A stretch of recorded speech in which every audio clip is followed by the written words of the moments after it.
Mahuva police દ્વારા ભારતીય બનાવટના વિદેશી દારૂ કિંમત ₹1 કરોડ 10 લાખના મુદ્દામાલ સાથે 4 ઇસમ ઝડપાયા।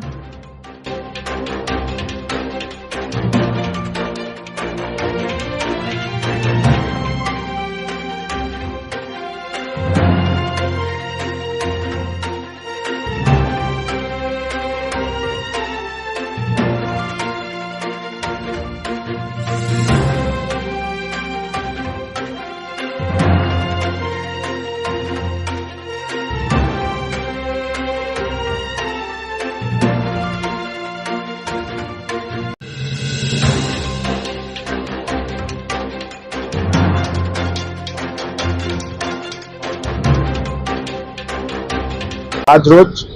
महुआ टाउन पुलिस स्टेशन विस्तार में महुआ टाउन पुलिस स्टेशन टीम सवारे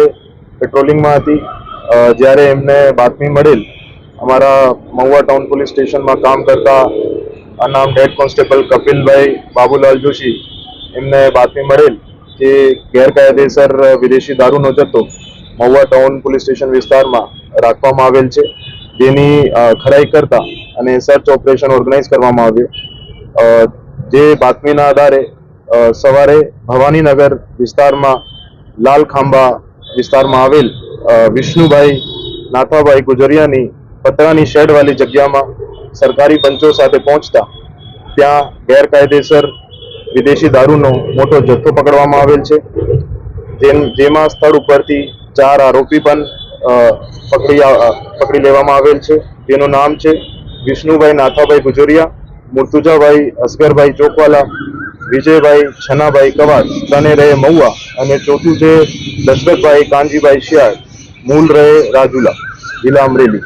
આ 4ની ધરપકડ કરવામાં આવી છે અને સ્થળ ઉપરથી ટોટલ જે કુલ મુદ્દામાલ છે નાની મોટી બોટલો ગણીને કુલ 23,480 નંગ બોટલ અને 894 નંગ દારૂનો પેટી નો એક મોટો જથ્થો કબજે લેવામાં આવેલ છે, જેની કુલ કિંમત 61,47,828 રૂપિયા છે। આ સિવાય સ્થળ ઉપરથી 12 વાહનો કબજે લેવામાં આવેલ છે, જેમાં એક આઈશર ટ્રક છે, 3 સ્વિફ્ટ ગાડી છે, એક ઇકો ગાડી છે, 2 બોલેરો છે, 2 અશોક લેલેન્ડ દોસ્ત છે અને 3 મોટરસાયકલ છે, જેની કુલ કિંમત 48,50,000 રૂપિયા છે। આ સિવાય આરોપીઓ પાસેથી 4 મોબાઈલ કબજા લેવામાં આવેલ છે, જેની કિંમત 15,500 રૂપિયા છે। ટોટલ કુલ મુદ્દામાલ જે કબજે લેવામાં આવ્યું છે એની કિંમત 1 કરોડ 10,13,328 રૂપિયા છે અને આ કેસ જે છે Mahuva town police station team દ્વારા સફળ તરીકેથી કરવામાં આવ્યું છે અને હાલ સુધી મહુવા ડિવિઝનનો આ સૌથી મોટો કેસ છે। એવી ગેરકાયદેસર પ્રવૃત્તિઓ જે